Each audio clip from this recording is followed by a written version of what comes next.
let's do this in order and get started. And we start off with maybe the biggest upset in the NBA playoffs in years. The Minnesota Timberwolves beat the Denver Nuggets again last night in Denver. Game wasn't close.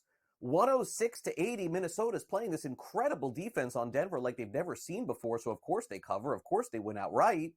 Total of 207 in this one. There's just no points being scored because Minnesota has Nikola Jokic and the Nuggets on lockdown. Frustration in that game, which we'll get to, from Jamal Murray coming up in just a little bit. But we just haven't seen Denver look this vulnerable in a long period of time. So the question becomes, now with this series going back to Minnesota, can the Timberwolves close this out in their home stadium? Anthony Edwards having a monster series thus far, 27 points apiece, 54 points with him and Karl-Anthony Towns. Edwards talks about what it is next in Minnesota this week. No, not at all.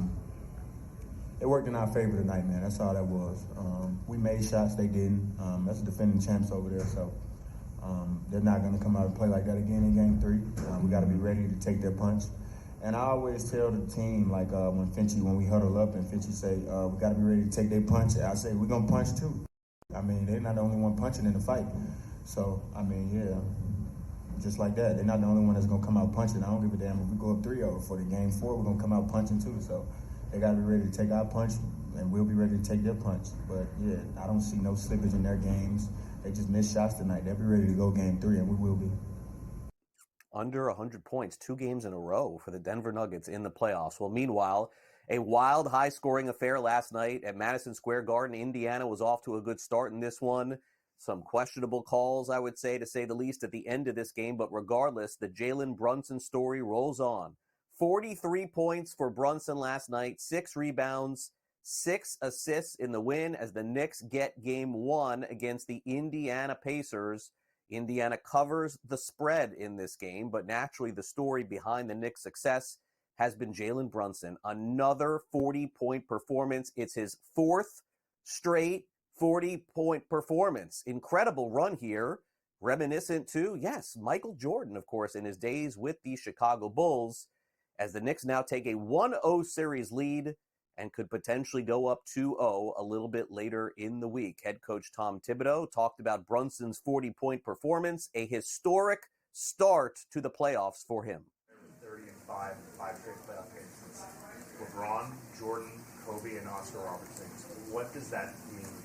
Yeah, you just said it right there. It's pretty elite company, and so, it's the impact that it's having on us. They're not like empty stats. They're stats that are impacting winning, So, and if he gets double teamed, he doesn't fight it. He gets off it, and then if he gets into the paint and they collapse or they overcommit, it also opens up second shot opportunities for us. So we want to take advantage of it that way. And we've got some great guys at offensive rebounding who make a second and third effort, so we can get shots that way as well. So, but just the overall, the leadership of all those guys, giving everything they have to the team and putting the team first, says a lot about them. It's a great start and could be a great finish. We'll see how far the Knicks go. Award season is underway, of course, in the NBA. Yesterday, they announced the Rookie of the Year. Not a huge surprise. Victor Wembanyama from the San Antonio Spurs. They're also no stranger to having Rookies of the Year. David Robinson, Tim Duncan, you may remember those names, both in the Basketball Hall of Fame. Unanimous Rookie of the Year vote for Victor Wembanyama, who was an absolute star for the Spurs. We'll see if they can get help around him going into next season. Meanwhile, in the Wolves win, Rudy Gobert did not play last night. I'm sure you heard about this. He had a baby, so he missed the game, which is obviously fantastic for him, but naturally going to miss a game, and that's what happened. Now, as far as the Miami Heat is concerned, nothing happening on the court right now with them as they were eliminated by the Boston Celtics. But yesterday, Pat Riley, president of basketball operations, had his annual meet with the media. And my gosh, did Riley have some interesting things to say about Jimmy Butler, essentially saying before he gets a contract extension, is going to have to play a little bit more during the regular season. Riley went on to say that they had talked to his agents about this previously, and in a quote said, "We have not discussed that," meaning his contract extension internally right now. We have to look at making that kind of commitment, and then when we do it, We don't have to do it until 2025. We haven't made a decision on it, and in earnest, we haven't discussed it. But naturally, Jimmy Butler's agent, not happy with these words too. We'll see what the summer holds. Will there be a resolution for Jimmy Butler and the Heat or a breakup? Stay tuned. 2 NBA games tonight. Cavaliers, Celtics. Celtics, huge favorites. 11.5 points, 7 o'clock Eastern. Dallas Mavericks playing some great basketball with Coach of the Year Jason Kidd at the Thunder tonight. Thunder minus 3.5, 9:30 Eastern time. In Major League Baseball yesterday, the most dominant pitcher in the National League just keeps dealing. Zach Wheeler, 11 strikeouts. My gosh, has he been great. Bryce Harper also hit a home run, and the Phillies swept the Giants. Third time in 142 years that Philly has reached 25 victories in 36 or fewer games. Right now, they're in first place in the National League East. Wheeler, 1 run, 7 innings, 11 strikeouts, 1.64 earned run average this season. Last night in Los Angeles, the Dodgers got an old friend back. Walker Buehler made his debut this season. He also did not pitch last season because of Tommy John surgery. They played against the Marlins. The Marlins took an early lead in this one, but Shohei Ohtani homered, and so did Freddie Freeman, and so did Teoscar Hernandez. And by the way, Buehler did not look that great, but the Dodgers do win 6-3 in that game. Also, Justin Steele, who has missed time with a hamstring issue, he returned and pitched against the San Diego Padres 4 2/3 innings in a game that went back and forth. The issue for the Cubs right now is not the starting pitching. Of course, Steele has been good, and so has Assad, and so has Imanaga. They have no bullpen, so they're going to need some help behind those starting pitchers. Also, Wyatt Langford was placed on the injured list.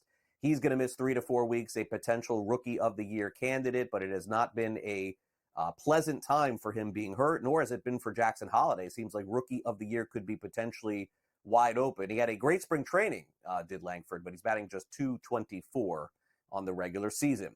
In the National Football League, it was a quiet day, but Joe Burrow found his way back to throwing at workouts. The quarterback of the Cincinnati Bengals, of course, missed an extended period of time last season after suffering a wrist injury against the Baltimore Ravens.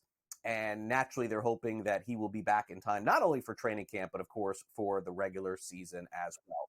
Tank Dell, according to the owner Cal McNair of the Houston Texans, says he'll make a full recovery after he was wounded in a shootout at a Florida restaurant last month.